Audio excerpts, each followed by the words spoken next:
है ना। चलिए, तो रिवीजन की बात की जाए तो there are two types of revision. देखो अब तुम्हें, अब स्टूडेंट हो तो स्टूडेंट की तरह समझो। There are two types of revision. First is daily revision, ठीक है। और सेकंड इज शेड्यूल्ड रिवीजन। अब शेड्यूल्ड रिवीजन में आप इसको बोल सकते हो, ये जो रेवी लिखा है ना, मतलब ये रिवीजन का शॉर्ट फॉर्म लिखा है, ठीक है। शेड्यूल्ड रिवीजन का मतलब है कि आपने एक निर्धारित समय पर रिवाइज करना चाहा। शेड्यूल्ड रिवीजन जो है, this is basically governed bye tests, कि जब आपका टेस्ट आ रहा हो तब आपको शेड्यूल्ड रिवीजन करनी चाहिए। डेली रिवीजन आप लोग करते हैं, कोई दिक्कत नहीं है, आप लेक्चर अटेंड करते हैं, फिर साथ साथ में आप नोट्स बनाने की कोशिश करते हैं। बट हाँ सर, हम पूरे नोट्स नहीं बना पाते, नोट्स में कुछ कमी रह जाती है, सवाल नहीं लिख पाते, कई बार इंपॉर्टेंट बात नहीं लिख पाते, तो फिर हम लेक्चर खत्म होने के बाद में नोट्स भी बनाते हैं। तो जब आप नोट्स बनाते हैं तो डेली रिवीजन आप कर रहे हैं, बिकॉज आप फिर से एक बार वापस पीडीएफ के थ्रू गो थ्रू कर रहे हैं और साथ साथ में लिख रहे हैं, तो that is basically kind of revision. तो डेली रिवीजन में sir, since we are talking about mathematics, तो जो भी इस चैप्टर के डिफिकल्ट या फिर इस लेक्चर के इंपॉर्टेंट क्वेश्चंस, उनको आप रीविजिट या री अटेम्प्ट करेंगे, समझ में, खुद री अटेम्प्ट करेंगे। तो डेली वाला रिवीजन तो सर पार्ट एकदम क्लियर है, कोई दिक्कत नहीं है। अब बात आती है सर, शेड्यूल्ड रिवीजन हम नहीं कर पाते। डेली वाला तो क्लियर है कैसे करना है। नोट्स आप जब भरोगे पूरा, कुछ भी कमी रह जाती, पूरा कहां लिख पाते हो। कुछ लोग तो सारा का सारा ही बाद में लिखते हैं, बट वो भी गलत है यार। टाइम आप प्रॉपरली यूटिलाइज करो। कई बार समझा रहा होता हूं यार, मैं क्वेश्चन सॉल्व करने के लिए टाइम देता हूं, तो उसमें तो आपको सवाल के बारे में ही सोचना चाहिए। बट कई बार समझा रहा होता हूं तो ऐसा आप कर सकते हैं कि आप साथ में लिख भी सकते हैं और साथ में समझ भी सकते हैं। बट हाँ, समझने को फर्स्ट प्रायोरिटी देना। तो ये डेली वाला सर काम एकदम क्लियर है। अब शेड्यूल्ड रिवीजन में सबसे बड़ी दिक्कत क्या है, इसको डिसाइड कौन करेगा, आप। मतलब this factor is completely dependent on तुम पर। और जो भी बात तुम पर डिपेंड कर रही है, जैसे ये लेक्चर तुम पे डिपेंड नहीं कर रहा, ये लेक्चर को तो मेरा यहां होना, और अब मैंने लेक्चर स्टार्ट कर दिया, जब खत्म करूंगा, दैट डिपेंड्स ऑन मी, ठीक है। तो सर लेक्चर्स हम अटेंड कर पा रहे हैं, हम उसी काम में पिछड़ते हैं जो कि हम पे डिपेंड करता है। तो ये जो रिवीजन है, इसके फैक्टर, मेन इंपॉर्टेंट फैक्टर कौन हो, आप। ये आप पे डिपेंड करता है, पहली चीज, ठीक है। अब मैंने बोला कि इसको टेस्ट के हिसाब से आप प्रैक्टिस कीजिए या टेस्ट के हिसाब से रिवाइज कीजिए। मान लेते हैं कि अपकमिंग संडे को आपका टेस्ट है, ध्यान सुनना, अपकमिंग संडे को आपका टेस्ट है। टेस्ट में मान लेते हैं चैप्टर ए और चैप्टर बी आ रही हैं, चैप्टर ए और चैप्टर बी आ रही हैं। तो इस पूरे वीक में, रेदर देन कि आप एक दिन के लिए या 2 दिन में रिवीजन करने की कोशिश करो, इस पूरे वीक में आप रिवीजन करें, ठीक है। ये हो गया Monday, Tuesday, Wednesday, Thursday, Friday, Saturday, 3 और 3 6। मंडे वाले दिन आप 10 मिनट का रिवीजन करें, सिर्फ 10 मिनट टाइम स्लॉट निकाल लो। सर 10 मिनट में क्या रिवाइज होगा, मैंने कहा क्यों नहीं होगा भाई, 10 मिनट में कॉपी तो घुमा ही सकता है कि अच्छा इसमें ये है, अच्छा ये फॉर्मूला था, ये सवाल है, स्टार वगैरह लगे हुए क्वेश्चन देख लिए। अगले दिन आप 20 मिनट का रिवीजन करें, ठीक है, हाँ है ना।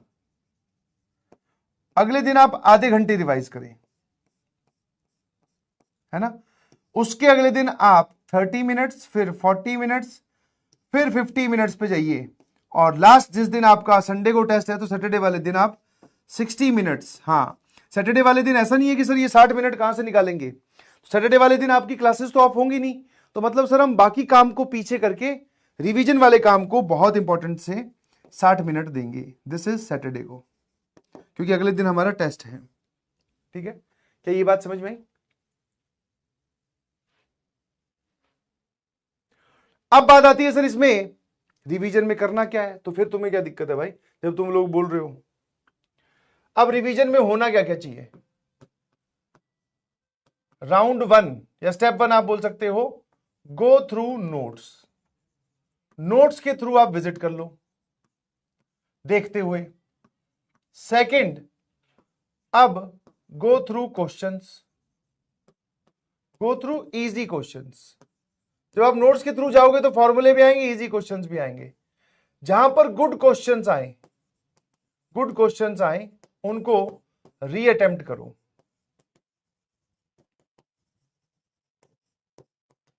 ठीक है। फिर चौथा, पीवाईक्यूज जो भी आप सॉल्व कर रहे हो, डीपीपी या मॉड्यूल, इसके जो उस चैप्टर के अच्छे सवाल थे, ठीक है, कौन से स्टार मार्क्ड क्वेश्चन, उनको रीअटेम्प्ट करिए प्लीज। बस क्लियर है? कोई दिक्कत किसी को? ये सबसे बढ़िया स्ट्रेटेजी है, ध्यान रखना। ठीक है। और इसमें सबसे इंपॉर्टेंट बात है रिवीजन के लिए, ये एक बहुत इंपॉर्टेंट टास्क है, बहुत इंपॉर्टेंट टास्क है। इसके लिए टाइम जरूर निकालें।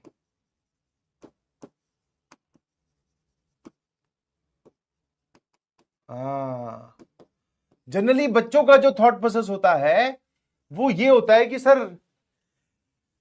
रिवीजन में सर कहां से, इसलिए बढ़िया सर हम देखो एक एक घंटे 40-40 मिनट 30-30 मिनट हम निकालेंगे रिवीजन। सर वो तो जब होगा तब देखेंगे, टेस्ट जब आएगा। अभी तो सर हमारा आज का टास्क बहुत बचा हुआ है, हमें क्वेश्चन प्रैक्टिस करने हैं, हमें सवाल सॉल्व करने हैं। तो मतलब जनरली आपके जो डेली करिकुलम है उसमें आपके पास टाइम की कमी है। उस टाइम की कमी के अंदर मैं आपको एक काम और करने के लिए बोल रहा हूं, है ना, और वो कोई करता नहीं है। क्यों? क्योंकि सर हमारे पास खुद के काम बहुत है। मैं ये नहीं बोल रहा हूं कि आप वो टाइम वेस्ट कर रहे हैं, नहीं, आपके पास खुद के करने के काम बहुत सारे हैं। मतलब जो होमवर्क हो गया, मॉड्यूल हो गया, डीपीपी हो गई, नोट्स कंप्लीशन हो गए, नोट्स रिवीजन हो गए, बहुत सारे काम है सर, 3-3 सब्जेक्ट चल रहे हैं। तो वो कोई करना नहीं चाहता है रिवीजन, समझ में आया? बट जो कर ले जाता है उसके कॉन्सेप्ट और इनर कोर समझते हो कि हाँ अंदर से स्ट्रांग होता है कि हाँ यार जो पढ़ रखा है ना उसको मैंने रिवाइज कर रखा है, मतलब जो नोट्स में लिखा हुआ है वो हमें आता है ना? क्या मेरी बात समझ में आई? बोलो। ठीक है। तो इस बात से बाहर निकलें प्लीज, इसके लिए टाइम निकालना स्टार्ट करिए।